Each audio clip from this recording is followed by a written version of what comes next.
একটা বিকৃতি, যারা দিনকে ইসলামের ভিতর অনেকগুলো ফিরকা আছে। রাসূলুল্লাহ সাল্লাল্লাহু আলাইহি ওয়াসাল্লাম বলেছেন যে এই উম্মাত ৭৩ দলে বিভক্ত হবে। আপনারা যদি আকীদার কিতাবাদি পড়েন তাহলে দেখবেন আকীদা কেন্দ্রিক উম্মার ভিতর কি পরিমাণ বিভক্তি আছে এবং কি পরিমাণ দলে উপদলে উম্মাহ বিভক্ত হয়েছে। আকীদা কেন্দ্রিক আহলুস সুন্নাহ ওয়াল জামায়াতের সাথে বিভক্তি তো অবশ্যই আছে।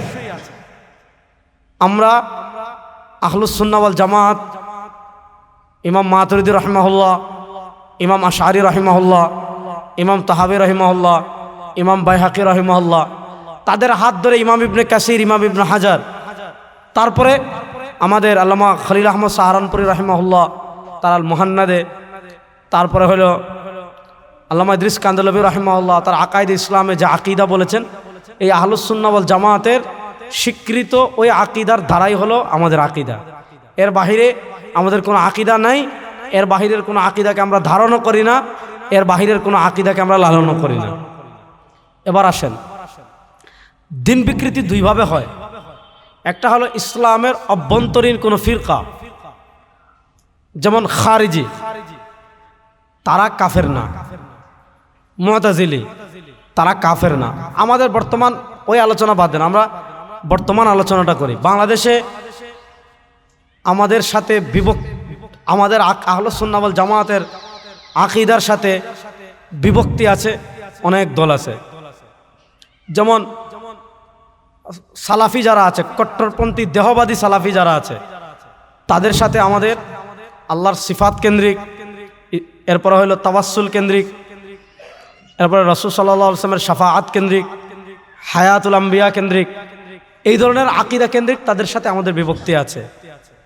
বাংলাদেশ জামাত ইসলামের সাথে ইসমাতে আম্বিয়া, আদালতে সাহাবা, মানে সাহাবা ইকরাম সত্যের মাপকাঠি কি মাপকাঠি না, কোন নবীদের সমালোচনা করা যাবে কি যাবে না, তাওহীদ হাকিমিয়ত, তারপর হলো ইসলামের 4টা মৌলিক পরিভাষা, ইলাহ, রব, দিন, ইবাদত, যেটা মৌলানা মওদুদী মরহুম তার ইসলাম के 4 বুনিয়াদি ইস্তিলাহ, যে বইয়ে ইলাহ, রব, দিন, ইবাদত যে বিষয়গুলো তিনি কি করেছেন, ব্যাখ্যা করেছেন, এগুলোর সাথে আমাদের আকাবির, শুধু আমাদের আকাবির না, এগুলা আহলুস সুন্নাহ ওয়াল জামায়াতের মৌলিক ধারা যারা আছে, বিশেষ করে আপনি মওদুদী মরহুম খিলাফত ও মুলুকিয়ত অধ্যায়ে হযরত আমির মুআবিয়া রাদিয়াল্লাহু তাআলাকে কেন্দ্র করে তিনি যা লিখেছেন, এটার উপর আমরা যে জবাবগুলো দেই এগুলা শুধু আমাদের জবাব না। আপনি ডক্টর আলিয়া সাল্লাবির বই পড়বেন, আরও আরবের অনেক বড় বড় লেখকের বই পড়বেন, এগুলো তারা খণ্ডন করেছেন।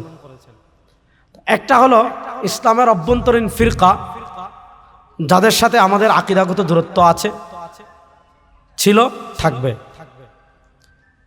তারা দিনকে যেমন বিকৃত করে, তারা যদি দিনের অপব্যাখ্যা করে, তারা যদি ইসলামের মৌলিক যে স্ট্রাকচার আছে এটার কোনো জায়গায় কোনো কম্বা বাড়ায়, এটার জবাব দেওয়া যেমন আমাদের দায়িত্ব, ঠিক তেমনিভাবে কিছু ফিতনা আছে ইসলামের বহির্গত, যেমন ন্যাশনালিজম, জাতীয়তাবাদ, এটাও একটা বাতিল ফিরকা, কুফরি আকীদা। ধর্মনিরপেক্ষতা, এটাও একটা বাতিল আকীদা, ঈমান বিধ্বংসী আকীদা। গণতন্ত্র, এটাও একটা ঈমান বিধ্বংসী আকীদা। সমাজতন্ত্র, এটাও একটা ঈমান বিধ্বংসী আকীদা। ইসলামের অভ্যন্তরীণ যে বিষয়গুলো আছে, খারিজিদের সাথে আমাদের আকীদাগত ইখতিলাফ আছে, মুতাজিলিদের সাথে আছে, সালাফিদের সাথে আছে, আরো অনেকের সাথে আছে। তো ওগুলার কবল থেকে দিনকে হেফাজত করা যেমন আমাদের দায়িত্ব, ঠিক তেমনিভাবে ন্যাশনালিজম, জাতীয়তাবাদ, সমাজতন্ত্র, ধর্মনিরপেক্ষতা, গণতন্ত্র, এগুলার যে খারাপ দিক আছে, এগুলাও যে ইসলাম বহির্ভূত বিষয়, এগুলার অনুসারী কেউ যদি হয়, সে যে আহলুস সুন্নাহ ওয়াল জামাত তো না, এমনকি ক্ষেত্র বিশেষে তার ঈমান চলে যাবার সম্ভাবনা আছে, ইসলামের গণ্ডি থেকে বের হয়ে যাওয়ার সম্ভাবনা আছে। এগুলো মানে মানুষের কাছে বর্ণনা করা, বোঝানো, এটার দায়িত্ব আমাদের।